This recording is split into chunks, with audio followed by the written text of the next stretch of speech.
black dude, played basketball in college. Was like super fucking ripped, built, you know. So she walked past like all my buddies right up to me, and I was like, so, well, like, why am I the lucky guy? Like, you just walked past like all of my friends, and they're like good looking guys, and she's like, oh, I like really white boys. And I was like, all right, yeah, guilty. And then finally got my drink. She found her mark. Yeah. Finally got my drink. She has a type, apparently. Sad gingers. But she was like, hey, do you want to go have some fun? I was like, okay, whatever. Like, where are we going? So we go into, like, the VIP thing, and she goes, yeah, so it's $200 for 15 minutes. Holy shit. $300 for 30 minutes. Or double that for an hour. And I was like, later. Yeah. I wasted, like, 25 minutes every time. Yeah. It was awesome. Do they make money that way? Because the Purple Church, it's like $15 for 3 days. Like, how are they making? I guess I guess you go to Vegas to lose your money. So Yeah, that's and if you crazy. went to a table- It was how much was it for? $200 for 15 minutes. That's crazy. But there's no cheaper like for one song. They weren't doing one song things. Yeah, like $50 No, or this something. is like the back room where like Oh yeah. they can like give you a hand job and shit. Right. Yeah. Okay, that's And I was like, no, I'm not looking for that right now. Like Right. that, or ever. yeah. Like we get spoiled because the Purple Church is just like a Def Leppard music video. Like titties out and beers, and you're like high fiving, you know. It's like good old. It's like a little. It's way PG-13. When you go to another, and you're like, oh god. Yeah, I was gonna drink out of that glass. Yeah. Yeah. Can you take your finger out of my butt for 1 second, so I can tell you that I'm not into this?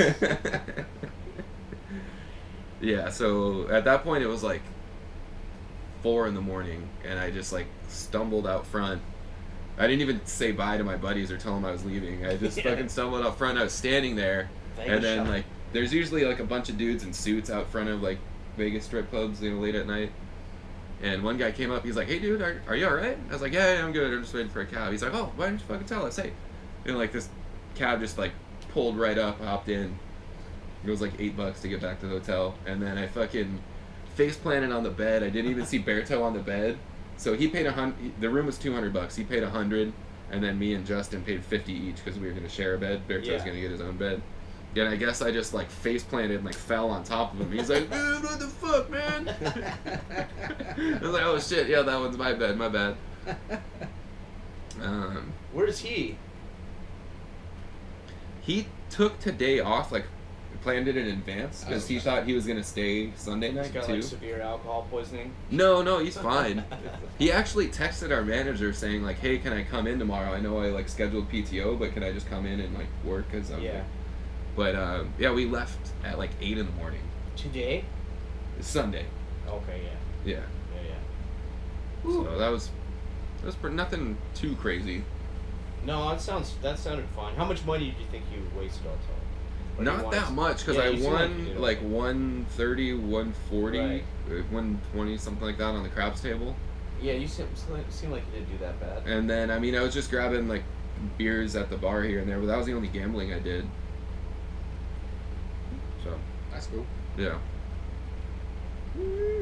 man. We wanted to talk about Josh Homme from Queens of the Stone Age. Yeah, let's talk about VIPs.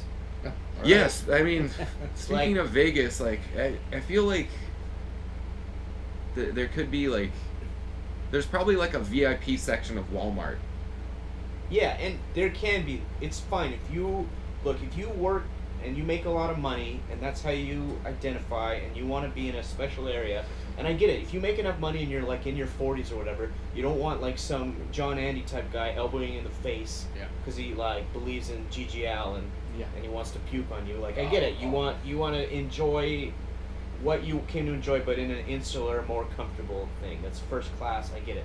But the thing is, that rock and roll guy, Josh Homme, is a rock and roll god. He is not your minstrel. Do you understand what I mean? That means that the VIP doesn't get to be on the front row. No, put him on. The guy, the sweaty, crazy rock and roll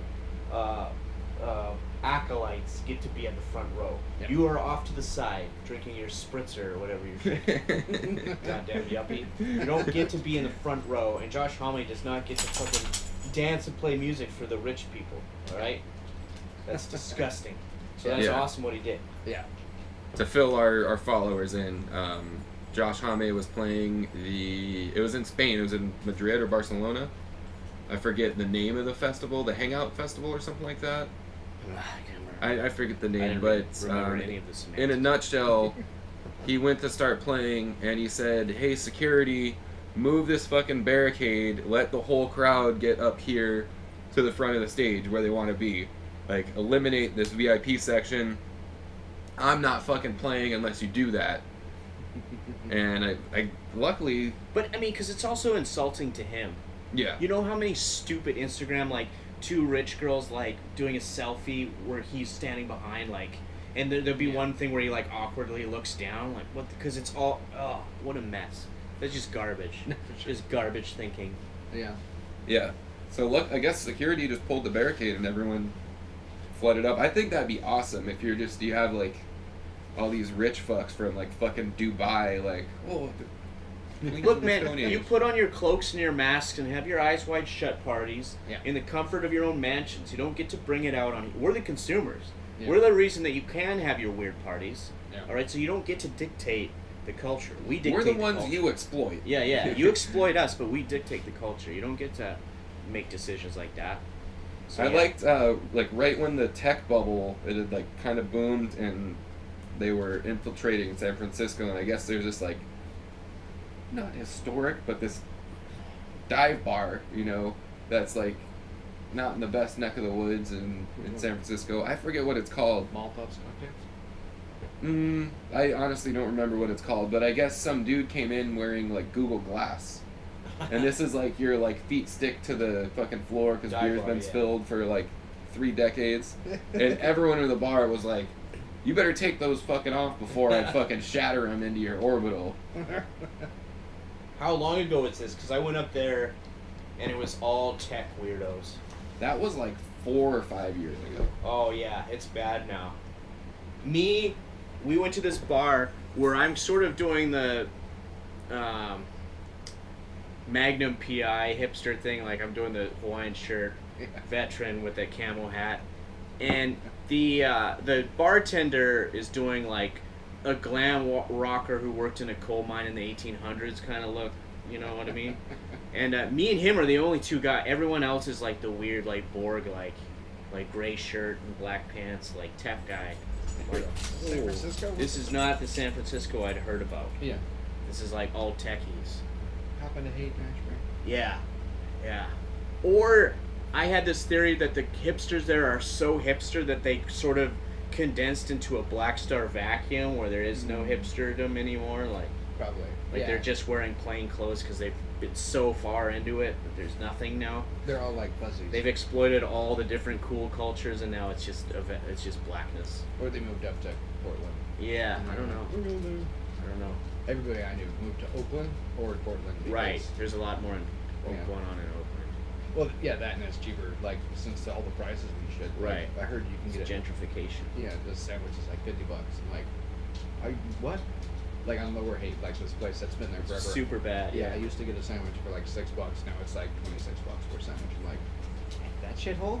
Like, I would get their nachos because I knew how bad their meat was sometimes. Because the techie guys don't care. They're making so much money. yeah, They make so much money. So, they're like, hey, move, but yeah, Oakland, and it's like that up in Vancouver, BC. I think like no one lives there anymore. Just like Oh yeah.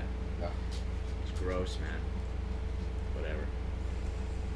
I was reading that I was listening to KLOS on my drive in every now and then to work.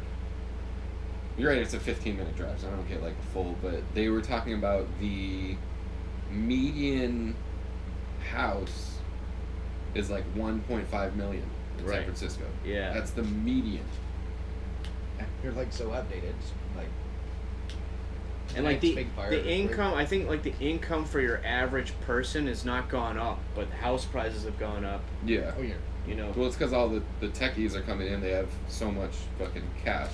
They're like, oh, you got an offer for 1.5. Why don't I double it? And I can't blame that guy. That guy was in his room like learning how to write code while I was outside huffing paint or whatever the fuck I was doing. Like, so good for him, you know. But it's just like, man, there's just the scarcity of incomes is widening. Yeah. God, I wish I was smarter. Oh well. Next lifetime around. Yeah. Maybe you'll make enough cash to post up in the VIP. Would I do it? Mosh pit. Yeah. Yeah. I wonder if I would do it. I would, yeah. I just Would you look. get your There's money that's back? what I'm saying. There's nothing wrong with the VIP, like having a little, you know, whatever you're doing, fancy, living a little fancy, having a bathrobe. But as long as you know you're not part of the experience, you're there on your like barge, like Return of Yeah. the Jedi barge, Yeah, yeah. while you're watching the pit of the Sarlacc. You're not in it. You're not part of it. No. You know what I mean? Yeah. Like Just you're. observers. Yeah, you're just observing. If you want to be an observer in comfort, Then you that's buy fine, a cheap man. ticket like But then everybody you else have to use the Star get Trek right to the front. protocol. Like, do not get involved. Do no harm. Do not. You know what I mean? Yeah. Going to the front stage, that's a huge faux pas. Oh, That- yeah. That's just, yeah, it's blasphemous. What did they? I think they used to at Doheny Days anyway. If you got like the VIP, you got backstage pass. So there was like a section not in front of the stage, but like just to the side of it, where you could like hang out, and there was like drinks and stuff there. Like, so it was kind of a little bit better, like because you had a different type of view from the stage. Yeah. Because people could still get right up in front, but like there was a big chain link fence between you and the other people, so they're like over there going, "Let us in," and they're like, "Oh." I got to do that. My buddy was in a band. We went backstage at the Del Mar. Oh, nice. You know, it was amazing. It immediately went to my head. It's just like offering to sign autographs for no reason. You're like, stop writing on me. It was